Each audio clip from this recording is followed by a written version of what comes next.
கர்த்தருக்கு ஸ்தோத்திரம். இன்றைய வசனம் யோபு 8:7.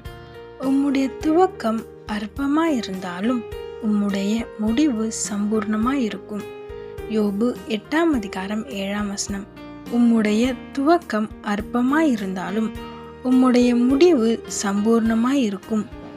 இன்னைக்கு கர்த்தர் உங்களை பார்த்து சொல்கிற ஒரு வார்த்தை, உங்கள் முடிவு சம்பூர்ணமாக இருக்கும்னு சொல்கிறாரு. ஆமென். துவக்கம் அற்பமாக இருக்குன்னு நீங்கள் நினைக்கிறீங்க. என்கிட்ட இவ்வளோதான் இருக்குது, பெருசாக ஒன்றும் இல்லை, இவ்வளோ பெரிய ஸ்கூலில் சேர்த்துருக்கேன், ஃபீஸ் எப்படி கட்ட போகிறேன், இவ்வளோ பெரிய காலேஜு, திருமணம் நெருங்கிருக்கு, ஆனால் என்கிட்ட ஒன்றுமே இல்லை, துவக்கம் ஒன்றுமே இல்லாமல் இருக்கேன், கலங்கி போயிருக்கிறீங்களா? உங்களை பார்த்து தான் சொல்கிறாரு, முடிவு சம்பூர்ணமாக இருக்கும்னு சொல்கிறாரு. ஆமென்.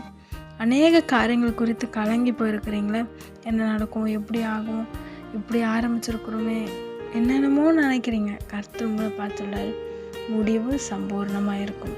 கொஞ்சம் எண்ணெய் தான், கொஞ்சம் மாவு தான், ஆனால் அதை கர்த்தர் ஆசீர்வதித்தார், எடுக்க குறையாதபடி ஆசீர்வதித்தார். ஆமென். உங்களோட தேவையும் அப்படியே சந்திப்பார். அநேக காரியங்கள் குறித்து கலங்கி இருக்கிற உங்களை பார்த்து சொல்கிறாரு, கலங்காத, நான் கூட இருக்கேன், முடிவு சம்பூர்ணமாக இருக்கும். ஆமென். யோபு வாழ்க்கையில் இருந்ததெல்லாம் எடுத்துக்கொள்ளப்பட்டது, ஆனால் முடிவில் இரட்டத்தனையான ஆசீர்வாதம், சம்பூர்ணமான ஆசீர்வாதம் உங்களுக்கும் அப்படி தான் நடக்கும்னு கர்த்தர் சொல்கிறாரு. ஒன்றுமே இல்லாமல் இருக்கதான் உண்மைதான், ஆனால் முடிவு சம்பூர்ணமாக இருக்கும்னு சொல்கிறாரு.